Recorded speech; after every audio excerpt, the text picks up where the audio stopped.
আমি গত সপ্তাহে আপনাদের সামনে ইবাদত কবুলের শর্ত এই নিয়ে আলোচনা শুরু করেছিলাম। আমরা ইবাদত কি এবং ইবাদত সঠিক হওয়ার শর্তাবলী নিয়ে কথা বলেছিলাম।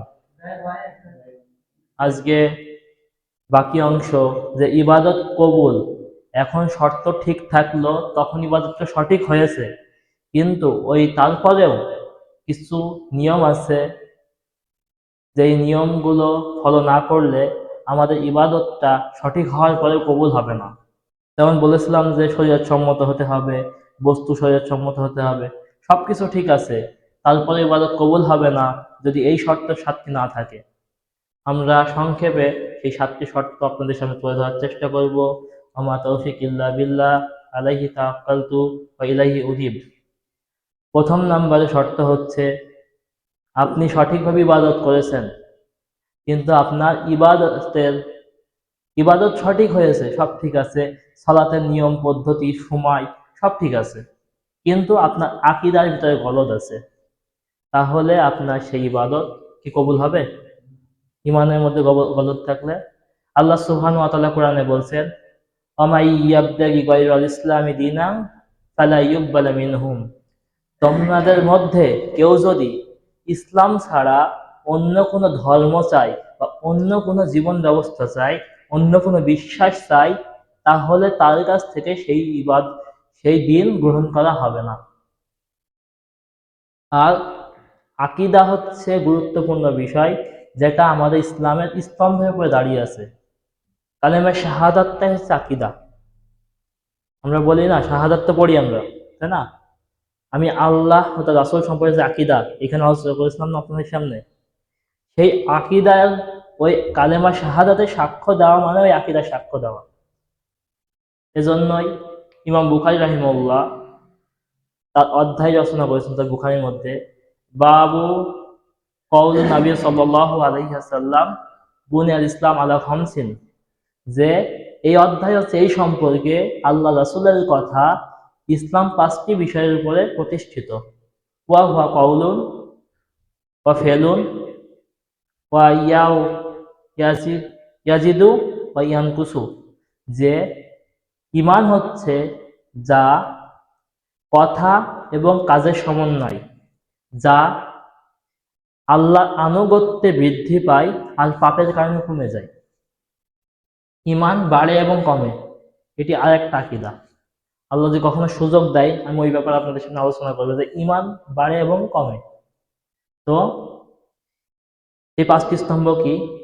ইবনে ওমর রাদিয়াল্লাহু তাআলা আনহু বলছেন, আল্লাহ রাসূল সাল্লাল্লাহু আলাইহি ওয়াসাল্লাম বলেছেন, বুনিয়াল ইসলাম আলা খামসিন শাহাদাতি আন্না লা ইলাহা ইল্লাল্লাহ ওয়া আন্না মুহাম্মাদার রাসূলুল্লাহ ওয়া ইকামিস সালাহ ওয়া ইতাইজ যাকাত ওয়া হাজ্জি ওয়া সাওমি রমাদান। যে ইসলাম 5টি স্তম্ভে প্রতিষ্ঠিত।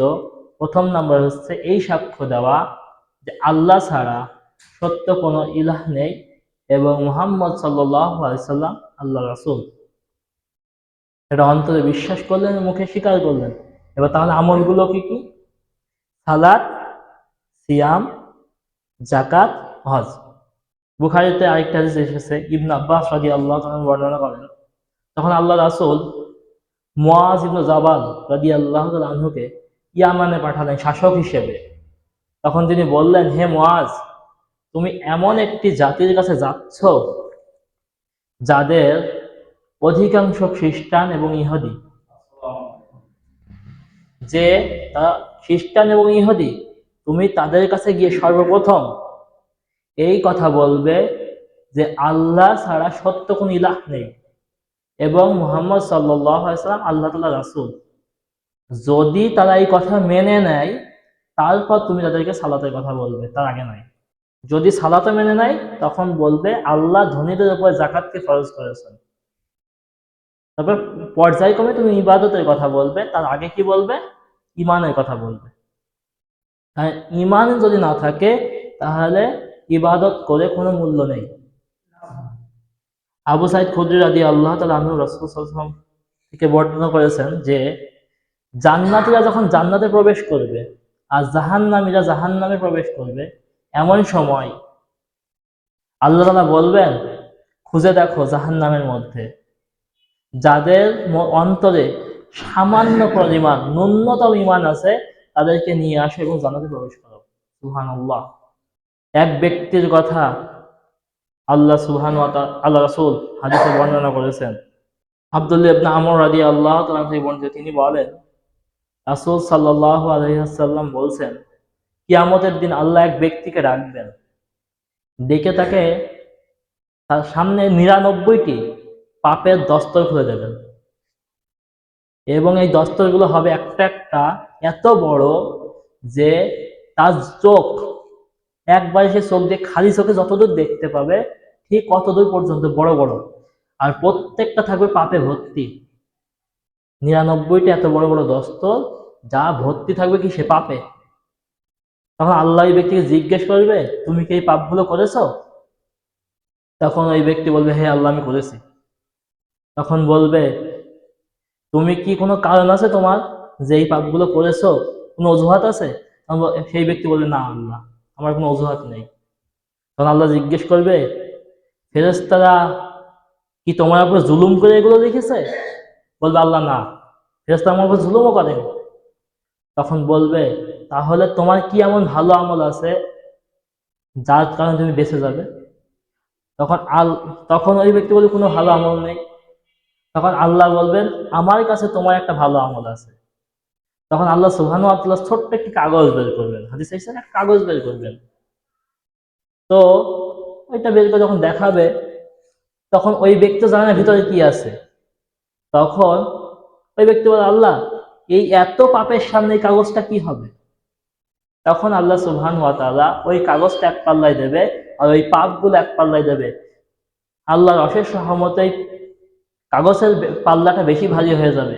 কারণ কি, ওই কাগজের মধ্যে লেখা ছিল, আশহাদু আল্লা ইলাহা ইল্লাল্লাহ ওয়া আশহাদু আন্না মুহাম্মাদুর রাসূলুল্লাহ।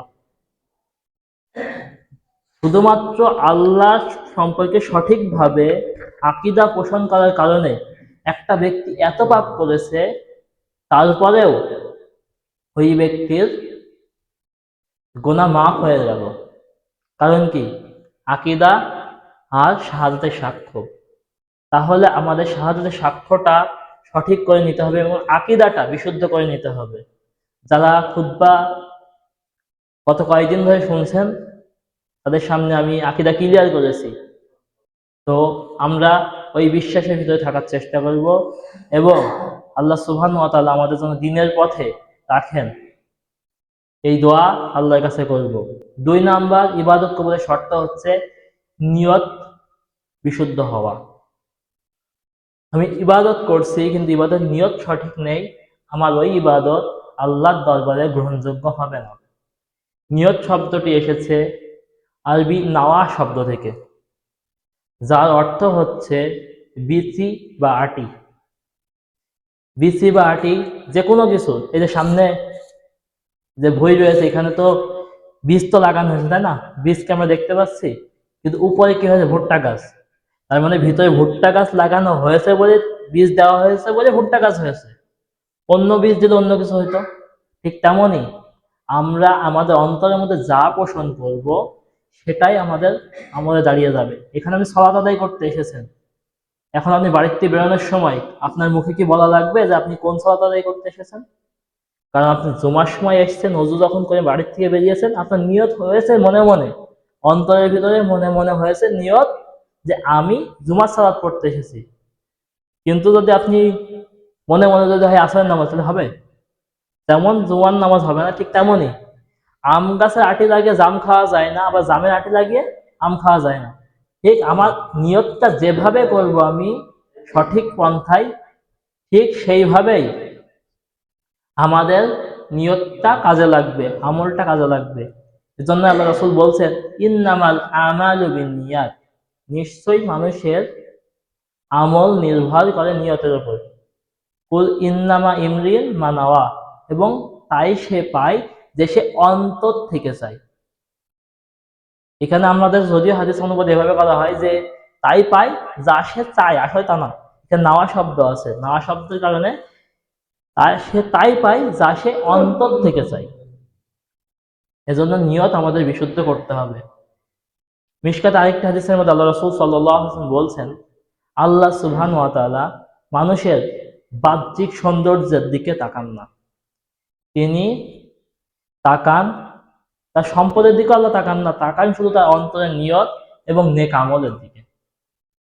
আর এই নেক আমল করার জন্য আমাদেরকে সৃষ্টি করা হয়েছে। আল্লাহ সুবহানাহু ওয়া তাআলা সূরা মুলকের মধ্যে বলছেন, আল্লাযী খালাকাল মাউতা ওয়াল হায়াতা লিয়াবলুয়াকুম আইয়ুকুম আহসানু আমালা, যে আমি তোমাদেরকে তোমাদের মওতকে সৃষ্টি করেছি এবং হায়াতকে সৃষ্টি করেছি। কারণটা কি? এটা দেখার জন্য যে তোমরা কে কত ভালো আমল করতে পারো। আহসানু আমালা, নট আকসারু আমালা। আকসারু মানে কি? কে কত বেশি আমল করতে পারো, এটা নয়। আল্লাহ বলছেন আহসানু আমালা, কে কত ভালো আমল করতে পারো। আর ভালো আমল হয় তখন যখন সেটা নিয়ত বিশুদ্ধ হয়। 3 নাম্বার যেই গুণটা থাকতে হবে ইবাদতের মধ্যে, তাহলে ইবাদতটা সঠিক হবে, সেটা হচ্ছে সেটা ইখলাসের সঙ্গে হতে হবে। আল্লাহ সুবহানাহু ওয়া তাআলা বলছেন কোরআনে কারিমের মধ্যে, ওয়ামা উমিরু ইল্লা লিয়াবদুল্লাহা মুখলিসিনা লাহুদ্দিন হুনাফা ওয়া ইউকিমুস সালাত ওয়া আতুজ যাকাত ওয়া যালিকা দীনুল কাইয়্যিমা। তোমাদেরকে শুধুমাত্র আল্লাহ এই আদেশ করেছেন যে তোমরা শুধুমাত্র আল্লাহর ইবাদত করবে এবং দিনটাকে আল্লাহর জন্যই খালিস করে নেবে। সূরা আনামের আয়াতের মধ্যে আল্লাহ বলছেন, কুল ইন্না সলাতা ওয়া নুসুকি ওয়া মাহিয়ায়া ওয়া মামাতি লিল্লাহি রাব্বিল আলামিন। হে নবী, আপনি বলুন যে আমার সালাত, আমার জীবন, আমার মৃত্যু, আমার কুরবানি সবকিছু কার জন্য? আল্লাহর জন্য। ইবাদত ইখলাসের সাথে করতে হবে, শুধুমাত্র আল্লাহর জন্যই করতে হবে। সূরা জুমারের 14 নম্বর আয়াতে আল্লাহ একই আদেশ দিয়েছে। এখন ইবাদতে যদি আমার ইখলাস থাকে তাহলে কি হবে, আর যদি ইখলাস না থাকে তাহলে কি হবে? হাদিসে 2 রকম ঘটনাই উল্লেখ হয়েছে। ইখলাস যদি থাকে তাহলে সেই আমলের ওসিলা দিয়ে আল্লাহর কাছ থেকে বিপদে মুক্তি পাওয়া যায়। ইবনে ওমর রাদিয়াল্লাহু তাআলা থেকে বর্ণিত, তিনি বলেন রাসূল সাল্লাল্লাহু আলাইহি ওয়াসাল্লাম আমাদেরকে একটা ঘটনা শুনিয়েছেন। এই ঘটনাটা কেমন আপনারা সবাই জানেন, সংক্ষেপে বলছি যে পথ চলতে চলতে 3 জন যুবক একটি গুহার মধ্যে আটকা পড়লো। মানে বৃষ্টি হলো, তো সেই গুহার ভিতর তারা যে আশ্রয় নিল, এমন সময় একটি পাথর এসে গুহার মুখটা আটকে দিল। এবার 3 জন তো বাঁচা আশা ছেড়ে দিয়েছে, যে যখন একটা পাথর, বড় পাথর গুহার মুখে আটকে গিয়েছে, ভিতরে 3 জন মানুষ, কোনো খাবার নেই, কোনো পানি নেই, বেঁচে থাকা সম্ভব? তো তখন এক ব্যক্তি বলে উঠল যে তোমাদের কি এমন কোন আমল আছে যে আমল শুধুমাত্র তোমরা আল্লাহকে খুশি করার জন্য করেছো?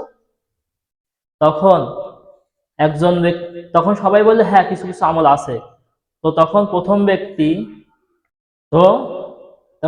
ব্যক্তি বলছে, হ্যাঁ মানে আল্লাহর কাছে এবার উসিলা আছে, হে আল্লাহ, আমি মেষ পালন করতাম, মানে পশু পালন করতাম, এবং যার দুধ দহন করে আমি সর্বপ্রথম আমার পিতা মাতাকে দিতাম। তো একদিন যখন আমি দুধ দহন করে নিয়ে আসলাম, তখন আমার মাকে যখন আমি দিব, পিতামাতাকে দিব, আমার পিতামাতা ঘুমিয়ে গিয়েছে। তো আমার নিয়ত হচ্ছে আমি শুধুমাত্র আমার পিতামাতাকে আগে দিব, তারপর আমার সন্তান এবং পরিবারকে দিব। তো তখন আমার মা যখন ঘুমিয়ে গিয়েছে, আমি অপেক্ষা করতে থাকলাম। এদিকে আমার সন্তানগুলো আমার পায়ের কাছে কান্নাকাটি করছে। তারপর আমি তাদেরকে দিইনি যতক্ষণ আমি আমার মাকে এবং আমার বাবাকে আমি ওই দুধ খাওয়াই। হে আল্লাহ, আমি যদি তোমার সন্তুষ্টির জন্য ওই আমল করে থাকি, তাহলে তুমি আমাদের এই বিপদ থেকে রক্ষা করো।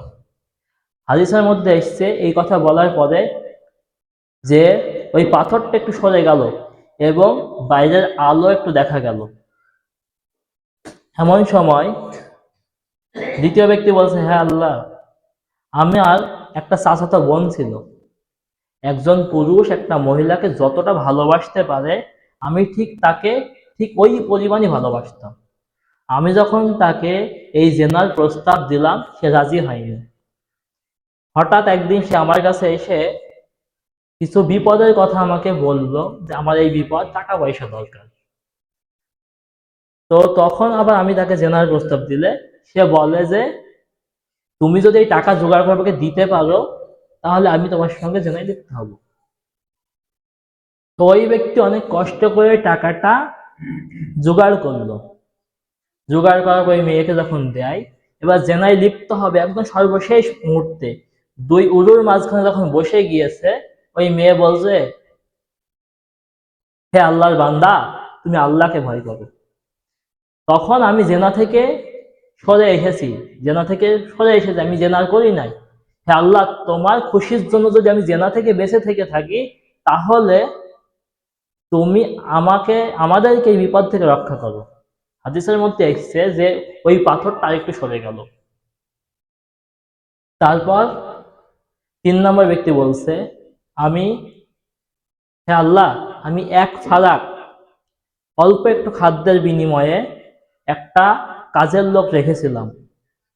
যখন সে কাজ শেষ করে আমার কাছে মজুরি নিতে আসলো, যখন অল্প মজুরি সে দেখলো, সেই মজুরি না নিয়ে চলে গেল।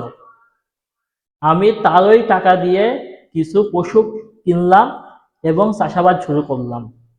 ওইটা করতে করতে, পশু পুষতে পুষতে আমার এক পাল পশু হয়ে গেল। তখন একজন ওই ব্যক্তি এসে বলছে যে আল্লাহর বান্দা, আমি তোমার কাছে কাজ করেছিলাম অল্প একটু সম্পদের বিনিময়ে, অল্প একটু খাবারের বিনিময়ে, তুমি সেই খাবারটা আমাকে দিয়ে দাও। তখন আমি বললাম, এই সমস্ত সম্পদ তুমি নিয়ে যাও, এই পশুপাল তুমি নিয়ে যাও। তখন ওই ব্যক্তি আমাকে বলছে, তুমি কি আমার সঙ্গে মশকরা করছো নাকি? তখন বলছে, না, আমি তোমার সঙ্গে মশকরা করছি না, আমি তোমার সম্পদকে কাজে লাগিয়ে এই পুরো সম্পদ বানিয়েছি, এগুলো সবই তোমার। ওই ব্যক্তি সমস্ত সম্পদ নিয়ে গেল। তখন ওই ব্যক্তি বলছে, আল্লাহ, তোমার সন্তুষ্টির জন্য আমি যদি এই কাজ করে থাকি তাহলে তুমি আমাদের বিপদ থেকে রক্ষা করো। তো হাদিসে এসছে তখন পাথরটা সম্পূর্ণ সরে গেল এবং ওই 3 ব্যক্তি মুক্তি পেয়ে গেল। শুধুমাত্র কি আমলের মধ্যে কি ছিল? আমল কি খুব বড় কিছু আমল? কিন্তু কি আমল শুধুমাত্র আল্লাহর খুশির জন্য করেছে বলে আল্লাহ সুবহানাহু ওয়া তাআলা তাদেরকে এই বিপদ থেকে রক্ষা করলে। শুধু আমলগুলো হয়েছে নিজেদের আমলগুলো ইখলাস ছিল তাই। এবার আর 3 ব্যক্তির ঘটনা আপনাদেরকে শোনাবো যারা কিনা বড় বড় আমল করেছে কিন্তু তাদের আমলে ইখলাস না থাকার কারণে, লোক দেখানো বা রিয়া থাকার কারণে তাদের আমলের কারণে তারা জাহান্নামে যাবে। সর্বপ্রথম কিয়ামতের মাঠে একজন আলেমকে ডাকা হবে। ভাই বলেন তো, আলেমের মর্যাদা কম না বেশি? আর তারা যে আমলগুলো করে, সে আমলগুলো কি বেশি নেকির না কম নেকির? আলেমদের ব্যাপারে কি বলেন? আলেমরা যখন কোনো কিছু প্রচার করবে, আমি আপনার সামনে বেশি ভালো কিছু একটা প্রচার করলাম, আপনি আমল করলে আপনি যে পরিমাণ নেকি পাবেন, সবাই নেকি কিন্তু আমিও পাবো। এবার আমি যখন আপনাদের সবার সামনে বলছি, এবার যদি আপনার 10টা লোকও মানে এতগুলো লোকের মধ্যে, তাহলে কি 10 জনের নেকি আমি পাবো? তাহলে অবশ্যই নেকি বেশি আমার। তো তো প্রথম ব্যক্তিকে ডাকা হবে যে তোমাকে তো জ্ঞান দিয়েছে, তুমি কি করেছিলে? বলবে, হে আল্লাহ, আমি তোমার জন্য মানুষকে কোরআন হাদিস শিখিয়েছি, হাদিস শিখিয়েছি, মানুষকে দিনের শিক্ষা দিয়েছি। তো তখন আল্লাহর পক্ষ থেকে বলা হবে, কাযাবতা, তুমি মিথ্যা কথা বলছো। তুমি এই কারণে এই কাজ করেছিলে যে লোকে তোমাকে আলেম বলবে, মাওলানা বলবে, বড় আল্লামা বলবে, এই জন্য তুমি করেছিলে। তোমার সেটা বলা হয়েছে, তারপর তাকে উপর করে টানতে টানতে জাহান্নামে নিয়ে যাওয়া হবে। কারণ কি, তার আমলের মধ্যে কি ছিল না? খুলুসিয়াত ছিল না। 2 নম্বরে এক ব্যক্তিকে ডাকা হবে, সেই ব্যক্তি হচ্ছে শহীদ। আচ্ছা, শহীদ হওয়া কি ভালো কাজ না খারাপ কাজ? হাদিসের মধ্যে এসছে, কেউ যদি শহীদ হয় তার রক্তের ফোঁটা মাটিতে পড়ার আগেই তার সমস্ত পাপ মাফ করে দেওয়া হয়। কিন্তু এই শহীদকে জাহান্নামে দেওয়া হবে। কারণটা কি?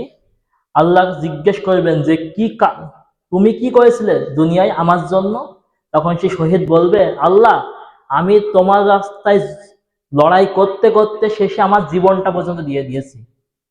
তখন আল্লাহর পক্ষ থেকে বলা হবে, কাযাবতা, তুমি মিথ্যা বলছো, তুমি এই কারণে করেছিলে, লোকে তোমাকে বীর শ্রেষ্ঠ বলবে, বীর বিক্রম বলবে, তোমাকে বড় বড় কিছু বলবে, এজন্যই তুমি করেছিলে। আজ তোমাকে দুনিয়ায় এই প্রাপ্ত হয়ে গিয়েছে তোমার পাওয়া, তো তুমি এখন চলে যাও, তাকে টানতে টানতে জাহান্নামে নিয়ে যাওয়া হবে। 3 নম্বর এক ব্যক্তিকে ডাকা হবে যে দানশীল। তাকে জিজ্ঞেস হয় তুমি কি করেছো দিনের জন্য? তখন বলে আল্লাহ, তোমাকে খুশি করা যায় এমন কোন রাস্তা বাকি আমি রাখি নাই যেই রাস্তায় দান আমি করি নাই। তখন আল্লাহর পক্ষ থেকে বলা হবে কাযাবতা, তুমি মিথ্যা বলছো।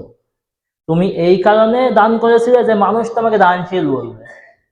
আমাদের দেশে মাহফিলগুলোতে দেখলে বোঝা যায় এরকম লোকের অভাব নেই। মাহফিলের সভাপতি হয়েছে বলে সে সামনে মাইকের সামনে বলছে আমি 50,000 টাকা দান করলাম, কিন্তু মাহফিল হচ্ছে না, হুজুরের টাকা বেরোয় না পকেট থেকে। পাঞ্জাবি পরে স্টেজে বসেছে যখন, তখন তার পকেট থেকে টাকা বেরোচ্ছে, এই টাকার কোনো লাভ নেই। হচ্ছে যারা এই যে নিচে ব্যাগের ভিতর 10 টাকা 5 টাকা দেয় না, এদের দানগুলো কাজে লাগবে। হ্যাঁ, যদি কেউ সামনাসামনি যদি সত্যি সত্যি আল্লাহ খুশির জন্য দিয়ে থাকে তাহলে আলহামদুলিল্লাহ। আজ যদি মনের ভিতরে এতটুকু রিয়া ঢুকে যায় যে আমি দিচ্ছি, আমি সব থেকে বেশি দান করলাম, আজকে মানুষ আমার নামটা শুনলো, আমল সাথে সাথে ধ্বংস। তো আমরা এসব কাজ থেকে বেঁচে থাকবো এবং সমস্ত কাজ করব যেন আল্লাহর খুশির জন্য করতে পারি। 4 নাম্বার, আমল শিরিক মুক্ত হতে হবে। শিরক হচ্ছে একটা বড় একটি গুনাহ, যে আল্লাহ সুবহানাহু ওয়া তাআলা লুকমান হাকিমের কথা বলতে গিয়ে বলছেন, তোমরা স্মরণ করো সেই সময়ের কথা যখন লুকমান তার সন্তানকে বলল, ইয়া বুনাইয়া লা তুশরিক বিল্লাহ ইন্না শিরকা লাযুলমুন আযীম। লুকমান তার ছেলেকে বলছে, হে আমার ছেলে, তুমি আল্লাহর সঙ্গে কাউকে শিরিক করবে না, নিশ্চয়ই শিরিক বড় জুলুম। আল্লাহ রাসূল সাল্লাল্লাহু আলাইহি ওয়াসাল্লামকে জিজ্ঞেস করা হলো, আল্লাহ রাসূল, আনিল কাবাইর, বড় গুনাহ কি? তখন আল্লাহ রাসূল বললেন, আশরিকু বিল্লাহ, সবচেয়ে বড় গুনাহ হচ্ছে আল্লাহর সঙ্গে শিরিক করা। সময় প্রায় শেষের দিকে, তো আমি সংক্ষেপ করে দেব আলোচনা। শিরকের ব্যাপারে আল্লাহ সুবহানাহু ওয়া তাআলা বলছেন, ইন্নাল্লাহা লা ইয়াগফিরু আইয়ুশরিকা বিহি, যে আল্লাহ বলছেন আল্লাহ সুবহানাহু শিরক ব্যতীত অন্য সকল গুনাহ ক্ষমা করে দিবেন। মানে শিরক বাদে যে গুনাহ হয়েছে সমস্ত গুনাহ আল্লাহ ক্ষমা করে দেবেন। তো অন্য একটি হাদিসের আয়াতের মধ্যে আল্লাহ বলছেন যে যে ব্যক্তি শিরিক করবে তার জন্য আল্লাহ জান্নাত হারাম করে দেবেন। আউযু বিল্লাহি মিন যালিক। কি হবে যদি কেউ শিরিক করে, কি হবে? তার জন্য জান্নাত হারাম, চিরতরে হারাম। শিরিক একমাত্র গুনাহ যা তওবা না করে মারা গেলে তার জন্য জান্নাত চিরতরে হারাম। এমনকি কোরআনে আল্লাহ সুবহানাহু ওয়া তাআলা আল্লাহ রাসূলকে বলছেন যে হে রাসূল, আপনার প্রতি আমি এই ওহী করেছি, যদি আপনি রাসূল যদি শিরিক করতেন আমি আপনার আমলনামা ধ্বংস করে দেব। আপনার কথা কি বুঝছেন যে কত বড় কথা? যে আল্লাহ রাসূলকে বলছেন, হে রাসূল, আপনি যদি শিরিক করেন তো আমি আপনার আমলসমূহ ধ্বংস করে দেব। আচ্ছা বলেন তো আল্লাহ রাসূল শিরিক করবে? কখনো করা সম্ভব? কিন্তু আল্লাহ বলছেন কি, হে রাসূল, যদি আপনিও শিরিক করেন আমি আপনার আমলসমূহ ধ্বংস করে দেব। এটা পাবেন কোথায়? সূরা জুমারের 65 নম্বর আয়াত। আল্লাহ বলছেন যে হে রাসূল, আপনি যদি শিরক করেন তো আমি আপনার আমলনামা ধ্বংস করে দেব। এজন্য শিরক নিয়ে বিস্তারিত আলোচনা এখানে করব, ওই কারণে আমি আলোচনা সংক্ষেপ করে যাচ্ছি, আর কয়েক মিনিট আছে সময়। 5 নাম্বার হচ্ছে ইবাদত হতে হবে রাসূল সাল্লাল্লাহু আলাইহি ওয়াসাল্লাম পদ্ধতিতে। আল্লাহ রাসূল যেভাবে ইবাদত করেছেন ঠিক সেইভাবে ইবাদত করতে হবে। যেমন সালাতের ক্ষেত্রে আল্লাহ রাসূল কি বলছেন, সাল্লু কামা রাআইতুমুনি উসাল্লি, তোমরা সেইভাবে সালাত আদায় করো যেভাবে আমাকে সালাত আদায় করতে দেখেছো। আল্লাহ কোরআনে বলছেন, ওমা আতাকুমুর রাসূল ফাখুযু ওমা নাহাকুম আনহু ফান্তাহু, যে আমার রাসূল তোমাদেরকে যা দেয় তাই তোমরা গ্রহণ করো, আর যা নিষেধ করে তা থেকে দূরে থাকো। যদি আল্লাহ রাসূলের অনুসরণ না করে তাহলে কি হবে? আল্লাহ রাসূল সাল্লাল্লাহু আলাইহি ওয়াসাল্লাম বলছেন, কুল্লু উম্মাতিন ইয়াদখুলুনাল জান্নাহ ইল্লা মান আবা। তখন যে আমার প্রত্যেকটা উম্মত জান্নাতে প্রবেশ করবে। তারপর আল্লাহ রাসূল বলেছে ইল্লা মান আবা, কিন্তু একদল আছে যারা অস্বীকারী, যারা জান্নাতে যেতে অস্বীকার করে, জান্নাত যেতে চায় না। তখন সাহাবীরা বলছেন, হ্যাঁ আল্লাহ রাসূল, অস্বীকার আবার কেউ করে নাকি? জান্নাত যেতে কেউ অস্বীকার করে, বলেন তো আপনারা কেউ করেন? আমরা কেউ করি জান্নাত যেতে অস্বীকার? কিন্তু সাহাবীরা বলছেন আল্লাহ রাসূল কে করে সেই অস্বীকারটা? তখন আল্লাহ রাসূল বলছেন ফাকাদ আতানি ইয়াদখুলুনাল জান্নাহ, যে আমার অনুসরণ করবে সে জান্নাতে যাবে। ফাকাদ আসানি ইল্লা মান আবা, যে ব্যক্তি আমার অনুসরণ করলো না ওই ব্যক্তি জান্নাত যেতে অস্বীকার করে। আর সে যদি জান্নাতেই যেতে চায় তাহলে তো আমার অনুসরণ করবে। আল্লাহ রাসূল কত সুন্দর করে বুঝালেন। 6 নাম্বার, ইবাদত কবুলের শর্ত হচ্ছে ইবাদত বিদাত মুক্ত হওয়া। এটা নিয়ে তো সবচেয়ে জ্ঞান বেশি লাগে আমাদের, নাকি? আমাদের সমাজে আল্লাহ রাসূল বলছেন যে তোমরা সাবধান থাকবে ধর্মের মধ্যে নতুন কিছু তৈরি করা থেকে, কারণ কুল্লু বিদাতিন দলালা আর কুল্লা দলালাতিন ফিন্নার, প্রত্যেকটা বিদাতি গোমরাহি এবং প্রত্যেক গোমরাহি পর্যন্ত জাহান্নাম। বিদাত হচ্ছে ওই আমল যা আল্লাহ রাসূলের যুগে ছিল না, সাহাবীদের যুগে ছিল না, তাবেঈদের যুগে ছিল না, এমন এমন আমলকে বলা হয় বিদাত। এখন কেউ আপনাদের সামনে এ ধরনের যুক্তি দেয়,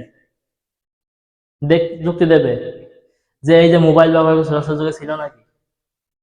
টাইলস চালা মসজিদ রাসূলের যুগে ছিল নাকি? তারপরে বলবে আরো বিভিন্ন রকম যুক্তি তারা দেয়, এই বাসে চড়ছো ভ্যানে চড়ছো রাসূলের যুগে ছিল। আচ্ছা ভাই, আপনার কাছে প্রশ্ন, এই যে আমি যে মোবাইলটা নিয়ে ঘুরে বেড়াই, তাই না, আপনাদের কাছেও আছে মোবাইল, এখন বলেন তো কেউ কি মোবাইল ব্যবহার করলে 10টা নেকি হবে বলে মনে করে? কেউ মনে করেন যে 10টা নেকি হবে মোবাইল ব্যবহার করলে? তাহলে দিনের মধ্যে নতুন কিছু তৈরি করা হবে তখন যখন নাকি হচ্ছে নেকির আশা করা হবে, ইবাদত তৈরি করা হবে। যেমন বাসে চড়লে কেউ মনে করে না, এই যে আগের যুগে মানুষ হজে যেত কিসে? উটে, তাই না? আল্লাহ রাসূলের যুগে উটে যেত। কেউ কেউ দূরে হলেও দেখা যাচ্ছে উট কেনার সামর্থ্য নেই, তাই হেঁটেও গিয়েছে। এখন যদি কেউ সে হেঁটে যায়, সে যদি মনে করে আমার নিয়ে কি বেশি হবে, সম্ভব? আমরা যদি প্লেনে হজ করতে যাই, আমরা যদি মনে করি আমি 4 লক্ষ টাকা খরচ করে প্লেনে যাচ্ছি, অবশ্যই আমার নাকি বেশি হবে, এমন হবে নাকি? কারণ কি, ওটা মাধ্যম, উপকরণ। এই যে মসজিদ আগের যুগে কাঁচা ছিল, এখন আমাদের সুবিধার জন্য একটু আরামের জন্য মাথার উপর ফ্যান আছে, লাইট আছে, টাইলস আছে, এটা নামাজের উপকরণ। কেউ মনে করে না যে নামাজ পাকা মসজিদে পড়লে বেশি নাকি হবে আর কম বাইরে পড়লে কম হবে, এমন কিছু মনে করি আমরা কেউ? যদি কেউ মনে করে তাহলে বেদাত হবে, আর মনে না করলে যদি উপকরণ মনে হয়, এই যে আমি যদি এমনিতে স্বাভাবিক কথা বলি, ওই পর্যন্ত কথা পৌঁছাতে গেলে আমার গলা 12টা বেজে যাবে, কিন্তু এটার মাধ্যমে আমার জন্য সুবিধা হচ্ছে কি, আমি কিন্তু খুবই আস্তে আস্তে কথা বলছি, কিন্তু আপনাদের কাছে পৌঁছে যাচ্ছে সুন্দরভাবে। এটা হচ্ছে কাজ, হচ্ছে এটা। বরং আমি দিনের কথা বলছি, এটা ইবাদত, কিন্তু এটা কিন্তু ইবাদত না, এটা ইবাদতের মাধ্যম। আমার জন্য সহজ করে দিচ্ছে আপনাদের কাছে দিনের কথাটা পৌঁছে দেওয়া। এই জন্যই অনেকে বলবে যে হচ্ছে বিদাত। এখন আবার বিদাত যখন এসব যুক্তি দিয়ে পারবে না, তখন বলবে যে বিদাত 2 রকম, কি বিদাতে হাসানা, বিদাতে সাইয়া, যে ভালো বেদাত আর খারাপ বেদাত। ভাই, বেদাত খারাপ আর ভালো হয় না। হযরতে ওমর রাদিয়াল্লাহু তাআলা ছেলে বলছেন কুল্লু বিদাতিন দালালা, প্রত্যেকটা বেদাতি গুমরাহি। ক্বালু রাহুন নাসু হাসানা, যদিও মানুষ সেটাকে, এক শ্রেণীর মানুষ সেটাকে কি বলে, হাসানা বা ভালো বলে। দেখবেন আপনি যেগুলো বিদাত আমাদের যে সমাজে প্রচলিত আছে, দেখবেন একটাও কি কেউ কি খারাপ মনে করে? কেউ কিন্তু খারাপ মনে করে না।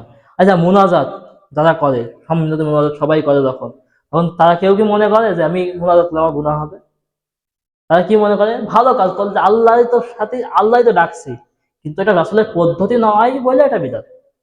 এজন্য আল্লাহ রাসূল বলছেন মান আমিলা আমালান লাইসা আলাইহি আমরুনা ফাহুয়া রাদ্দুন, যে ইবাদত, যে আমল আমাদের ধর্মে নেই, আমাদের ধর্মের মধ্যে নেই, ওই ইবাদত ওই ইবাদত প্রত্যাখ্যাত বাতিল। যে ব্যক্তি বিদআত করবে সে হাউজে কাউসারে পানি পাবে না। আল্লাহ রাসূল সাল্লাল্লাহু আলাইহি ওয়াসাল্লাম বলছেন, আমি কিয়ামতের মাঠে হাউজে কাউসারের পাশে দাঁড়িয়ে থাকব। এমন সময় একদল ব্যক্তি আমার কাছে আসবে, আমি তাদেরকে পানি দিতে যাব, হঠাৎ করে তাদের মধ্যে পর্দা পড়ে যাবে। তখন আমি বলবো ফেরেশতাদেরকে, এটা তো আমার উম্মত, এটা তো আমার উম্মত। তখন ফেরেশতা আমাকে বলবে, আপনি জানেন না, আপনি পৃথিবী থেকে চলে আসার পরে এরা দিনের মধ্যে কি তৈরি করেছে, দিনের মধ্যে দিনকে পরিবর্তন করে ফেলেছে। তখন আল্লাহ রাসূল বলবেন, সকান সকান, সরে যাও, দূর হয়ে যাও, কারণ তোমরা আমার ধর্মকে পরিবর্তন করে ফেলেছো। যদি আল্লাহ রাসূল কথা বলে সকান সকান, সরে যাও, দূর হয়ে যাও, তাহলে সেদিন বাঁচার কোনো পথ আছে? এজন্য আমরা বিদআত থেকে বেঁচে থেকে সঠিকভাবে আমল করব। আর যে ব্যক্তি বিদআত করে তার কোনো ইবাদত আল্লাহর কাছে কবুল হবে না। আগে একটা হাদিস বলেছি, আনাস বিন মালিক রাদিয়াল্লাহু তাআলা বর্ণিত, তিনি বলেন রাসূল সাল্লাল্লাহু আলাইহি ওয়াসাল্লাম বলেছেন, আল্লাহ তাআলা বিদআতের মাঝখানে আর তওবার মাঝখানে একটা আড়াল করে রাখে। যতদিন সে বিদআত না ছাড়বে ততদিন তার তওবা কবুল হবে না। এখন বলেন তো, আমরা ভুল করছি, পাপ করছি, ঠিক আছে, পাপ তো মানুষ করবে, কিন্তু আমাদের মাপ চাওয়ার পদ্ধতিটা তো হতে হবে সুন্নতি পদ্ধতি, তাই না? কিন্তু আমরা কি করছি, সবাই মিলে আবার সম্মিলিত মোনাজাত করে, আচ্ছা ওইটা তো বিদআত, আর যদি বিদআত করার সময় আমি তওবা করি, আল্লাহ আমার ভুল হয়েছে মাফ করে দাও, কবুল হবে? কারণ এই হাদিস কি বলছে, যে তওবার মাঝখানে আর আল্লাহ আর বিদআতের মাঝখানে যে তওবা করবে, এই তওবার মাঝখানে পর্দা থাকে একটা। বিদআত ছেড়ে দিলে পর্দা সরে যায়, আর যখন বিদআত চালু থাকে তখন এই পর্দা সরে না, আর আল্লাহর কাছে তওবা পৌঁছায় না, তওবা কবুল হয় না। এজন্য বিদআত মুক্ত আমল আমাদের করতে হবে। 7 নাম্বার হচ্ছে হালাল রিজিক হওয়া, রিজিক হালাল হওয়া। আপনি যতই আমল করেন না কেন, আপনার রিজিক যদি হালাল না হয় তাহলে ওই ইবাদত আল্লাহর কাছে গ্রহণযোগ্য হবে না। আল্লাহ রাসূল সাল্লাল্লাহু আলাইহি ওয়াসাল্লাম বলছেন, লা ইয়াদখুলুল জান্নাতা জাসাদান গুজ্জিয়া বিল হারাম। ওই শরীর জান্নাতে প্রবেশ করবে না যেই শরীর হারাম খাদ্য দিয়ে গঠিত হয়েছে। আপনাকে একটি হাদিস যদি শোনাই তাহলে বুঝবেন। এক ব্যক্তি মুসাফির অবস্থায়, মানে দূর দূরান্তে সফর করছে, এমন সময় সে কোনো কারণে আল্লাহকে দোয়া করছে। সে মুসাফির, বুঝবেন, সে মুসাফির, তারপর সে আল্লাহর কাছে দোয়া করছে, ইয়া রব্বি, মানে আল্লাহর নাম নিয়ে দোয়া করছে, ইয়া রব্বি, আকাশের দিকে হাতটা তুলে দোয়া করছে, ইয়া রব্বি, আল্লাহকে ডাকছে। আল্লাহ রাসূল সাল্লাল্লাহু আলাইহি ওয়াসাল্লাম বলছেন যে তার দোয়া কিভাবে কবুল হবে, তার দোয়া কিভাবে কবুল হবে? তার খাদ্য হারাম, তার পানীয় হারাম, তার পোশাক হারাম, কিন্তু তা দেখেন তার দোয়া কবুলের যে দোয়া কবুলের আদবের মধ্যে 3টি আদব তার মধ্যে আছে। এক, মুসাফিরের দোয়া কবুল হয়, আপনারা সবাই জানেন না হাদিস, যে মুসাফিরের দোয়া কবুল হয়। সে এক তো মুসাফির, তাহলে দোয়া কবুল হবে, হিসাবে তো দোয়া কবুল হওয়ার কথা। আল্লাহ রাসূল হাদিসের মধ্যে বলছেন, যে ব্যক্তি হাত তুলে আল্লাহর কাছে দোয়া করে, আল্লাহ তার হাত খালি ফিরিয়ে দিতে লজ্জা বোধ করেন। তার মানে সে হাত তুলে দোয়া করছে, তাহলে তাও তো দোয়া কবুল হওয়ার কথা। তাহলে হাত তুলে দোয়া করছে মানে দোয়া কবুল হবে। 3 নাম্বার, সে বলছে ইয়া রব্বি, ইয়া রব্বি, আল্লাহর নাম ধরে ধরে আল্লাহকে ডাকছে। আর নাম ধরে ধরে ডাকার কথাই কোরআনে এসেছে। সূরা আরাফ 180 নম্বর আয়াতে আল্লাহ বলছেন, তো আমার রয়েছে সুন্দর সুন্দর নাম, তোমরা সেই নামে ডাকো আমাকে। তাহলে আল্লাহর নাম ধরে ডাকছে, সফরে আছে, হাত তুলে দোয়া করছে, দোয়া কবুলের 3টি মাধ্যম তার হাতে রয়েছে, কিন্তু তার দোয়া আল্লাহ কেন কবুল করছেন না?